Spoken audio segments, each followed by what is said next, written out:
everybody. Wow, I'm doing things early today. I got the weekly reading done, and now I'm doing tonight's message to dream on. And it's a long one because I needed some clarity myself. And let's just get right started. We're working with the Psycho Tarot, ha, by John Holland. And the first message we see is deception and envy. Okay, so the number is 7. Interesting. The outcome will exceed your expectations. So you're on the right path, and the outcome will exceed your expectations. So why that conflicting number with that? Actually, it's not a conflicting number. The number's beautiful. It's the conflicting message. So who is being deceitful? It looks to me as though this one is taking off his mask. So the deception was your own.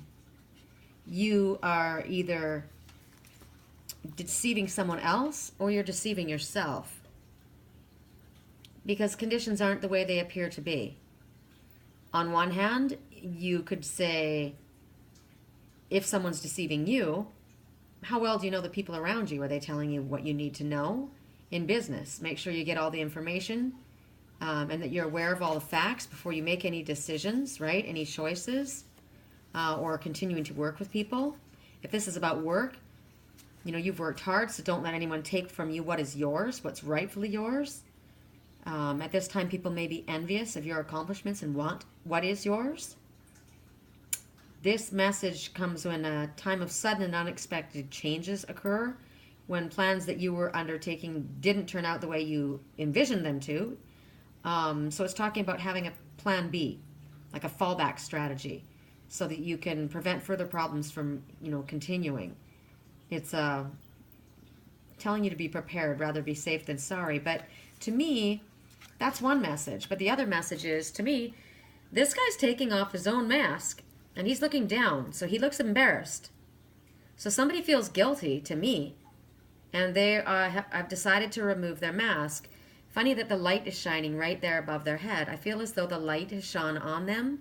So someone has either lit them up, and they have now, maybe spirit has lit this person up, and it's now very obvious to you who it was that was being deceptive.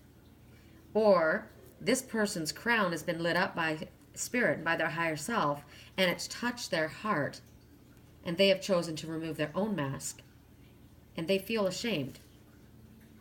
So I'm going to leave it at that. It's one of the two. The next message we see is trapped in fear. We see this guy sitting in prison. The number 8 speaks about abundance. It's the infinity symbol. So abundance of whatever coming to you, knowledge, truth, love. There's just an never-ending abundance is what comes with the infinity symbol.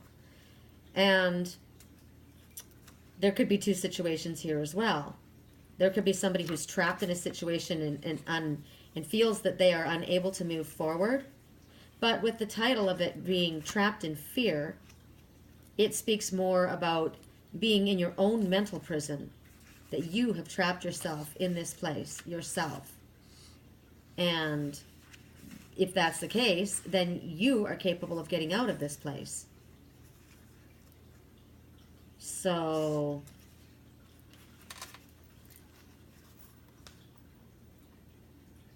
that's kind of what's coming to me, is that this person has done this to themselves. And they don't see that the light is shining to the left. They're in darkness. Their hands are covered. They're not seeing. So it's fear that's immobilized this person, and it's preventing them from making choices, and trapped them in this place, holding themselves as a hostage. But in order to move forward on your path, you need to face the fear, so that you can allow new conditions to manifest, new people, new circumstances, whatever. So a lot of people choose to stay this way. They say ignorance is bliss, but it really is not. It's actually torture. They stay in that place, and they can't see what's in front of them, and they have this misguided sense of loyalty, or they maybe feel safe, but it's misguided. It's not truthful. The truth is they're actually afraid of starting something new. So it's kind of like being an abused person in an abusive relationship, abusive situation. You've probably been there for so long that you know it. And that's your, at least you know what that is. It's a sick situation, really, a cycle, because it's like somebody who's physically abused by someone, and they don't leave them because they're afraid. And it's like, what are you afraid of? Someone's beating the shit out of you, and you're staying there. Aren't you? You should be afraid of that.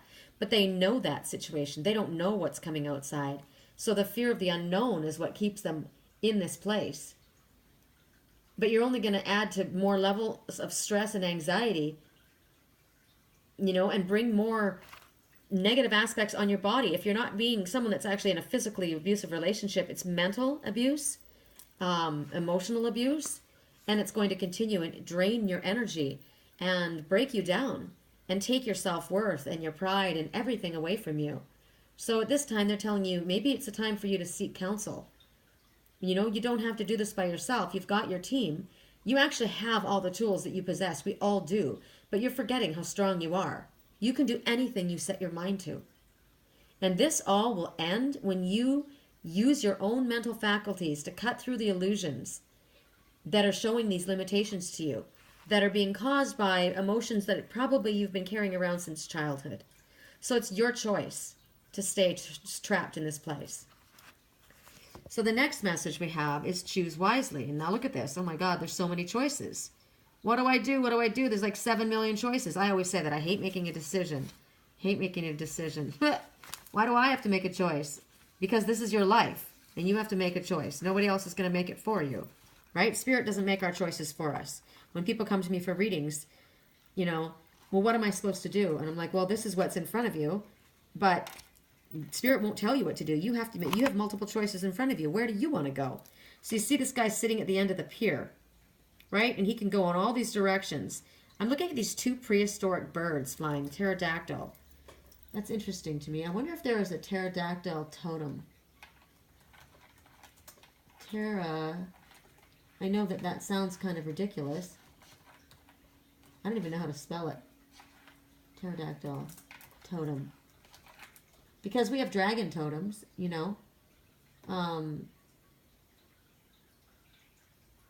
So I'm going to look, and I'm going to see if there is a pterodactyl totem. I can't imagine that there would be. I'll look that up and include this maybe later if I find it. But you see that there's 1, 2, 3, 4, 5 directions. 5 represents big changes. Ooh, interesting. The number 7. You're on the right path, and the outcome will exceed your expectations. So you may know where you want to go, but you're scared.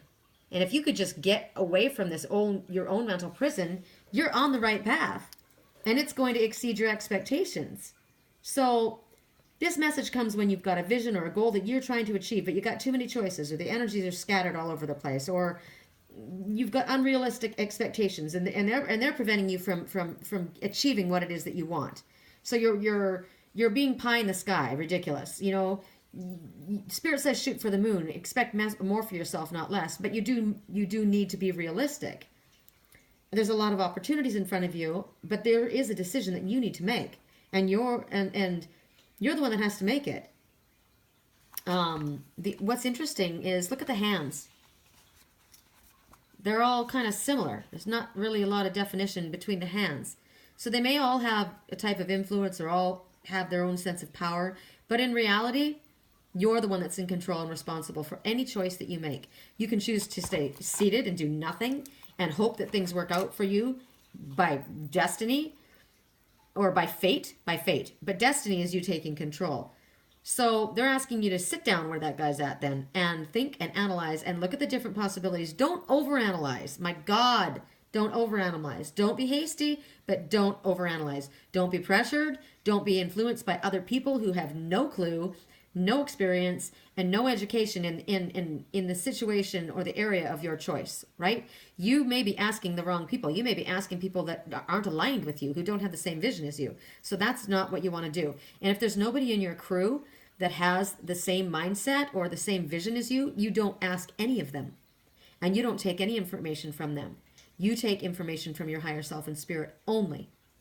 And then you ask spirit to bring forward what it is that you need. Because what's being called for right now is a focused, wise decision. That's going to outweigh one that's emotionally made or something that's made out of an act of desperation. Never act in a desperate moment. You'll make a major mistake. So what's interesting to me is victory and success. You know what you want to do. If you could get past your fear, remove your false ideas, you actually, whoop,